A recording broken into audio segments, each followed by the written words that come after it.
This is and has been my actual everyday carry kit for years, and although aesthetics is the least important part of an EDC, it's that little pop of orange in my Lamy Safari that feels like the exclamation point of my loadout. And in this video, I wanted to see if I could put together a complete everyday carry kit in orange. Kicking things off with the wallet, we've got this bright orange minimalist hard shell by Axwell. It's tough for me to be objective because me personally, despite trying a few, I really don't like using hard shell wallets. But of course, based on the sales numbers, countless people do. What I like about the design decisions of the Axwell is that the thumb cutout is quite large, which makes a difference in terms of ease of push through and access compared to other wallets in the category. In terms of storage, it easily fits 10 cards, and with an option of a money elastic or a money clip, can store some folded cash as well. One thing that might be a plus or minus depending on the user is that unlike other hard shell wallets, like the most popular Ridge wallet, the Axwell features magnetic faceplates. It's great if you want to customize your look with swappable faceplates, but in the week that I tested it out, I did accidentally detach the one with the money clip a few times. Moving on to the pocket knife, for our orange kit, I'm going with this Riat XOU utility knife. Way over-engineered, you can see what the flick out involves. Pull the magnetic tab lock, pivot out, slide the blade, pivot in, lock into place, and of course, everything in reverse when you're done. First off though, this is considered a gravity knife, which means it may not be legal where you call home. However, the main reason I chose this is because as an EDC guy who absolutely needs a knife for work at that metal fab shop, I have to be cognizant that most people couldn't care less about knives. And for many who would consider one, their pocket knife use cases start and end with opening packages. And so a utility knife is fantastic both for the purposes of opening packages, but also because I'd argue that most folks couldn't be bothered with sharpening and maintaining their knives. And the affordability and quick swap outs of utility blades is perfect. That being said, in the real world, this piece is less than ideal. I mean, even changing of the blades themselves requires this squeeze to compress and complete removal of the setting plate. Compare that with this beloved Milwaukee Fastback, press the button to release, pull, change, and that's it.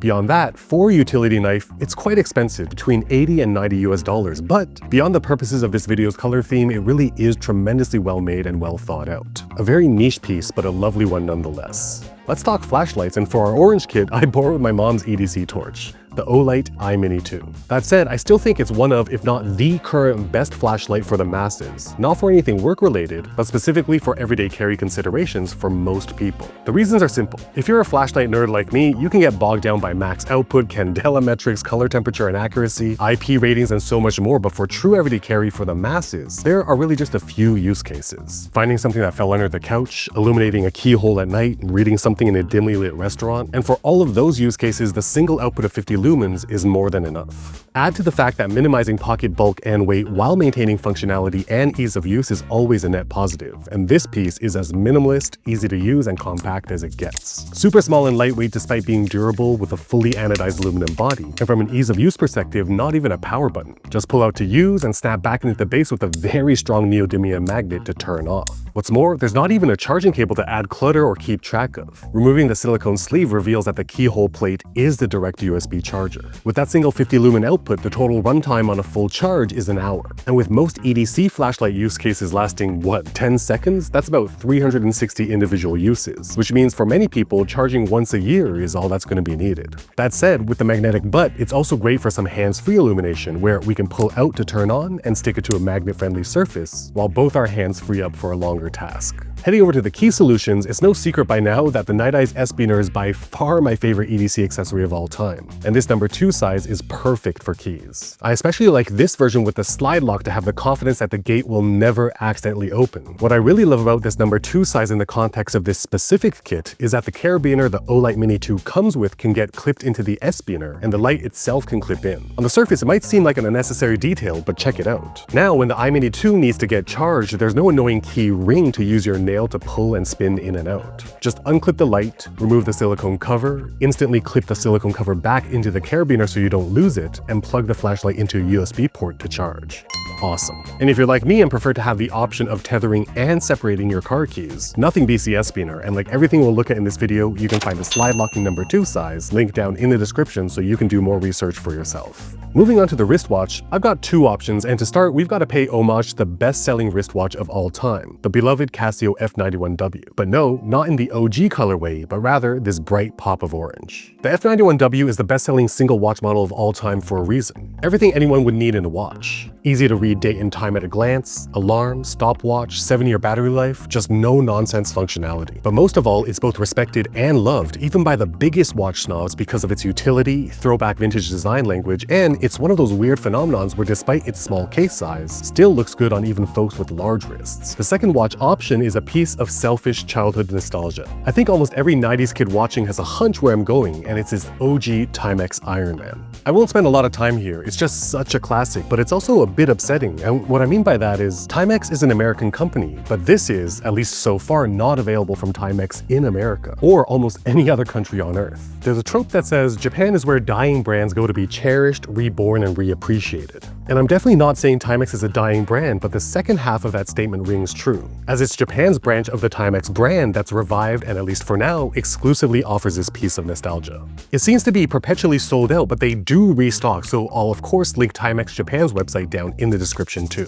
Love this thing, and of course, at least sort of fits our theme today with the orange accents. Moving on to the everyday carry pen, I've decided to go with this aluminum hex body pen by Rhodia from their Script line. It's a no-nonsense pen that, beyond the obvious of fitting into our color theme here, is tremendously durable and can take a beating because of its all-metal construction, and is a bit shorter than your standard pen, which, keeping in line with the goal of many EDC kits, reduces pocket bulk. This pen came in a set with the small number 11 size notebook with graph paper wrapped in a PU leather shell in matching bright orange. I was really pleasantly surprised with the writing experience, since longtime viewers probably wondered why I didn't include the actual pen I've been using consistently for years, my beloved Lamy Safari. I'll explain in about 15 seconds, but I'm typically used to writing with either a standard round barrel pen or the triangular grip of the Lamy, and thought the hexagonal barrel of this Rhodia might be awkward, but like I said, it was a pleasant surprise at how smooth and comfortable writing with this pen was for me. But despite buying this as a set, the EDC notebook I'd recommend for this particular summer orange kit is the Field Notes Expedition. As someone who sweats so much and so fast, for pocketable EDC, the Field Notes Expedition is perfect because of its waterproof and tear-proof pages. However, fountain pens do not play nice with these types of papers, which is why my Lamy Safari didn't make the cut here. As you can see, taking the Rhodia to the pages of the orange-covered Field Notes Expedition, the glide of the ink is so smooth, and once the ink sets, completely submerging into water, then wiping dry means you won't be losing the notes that you took.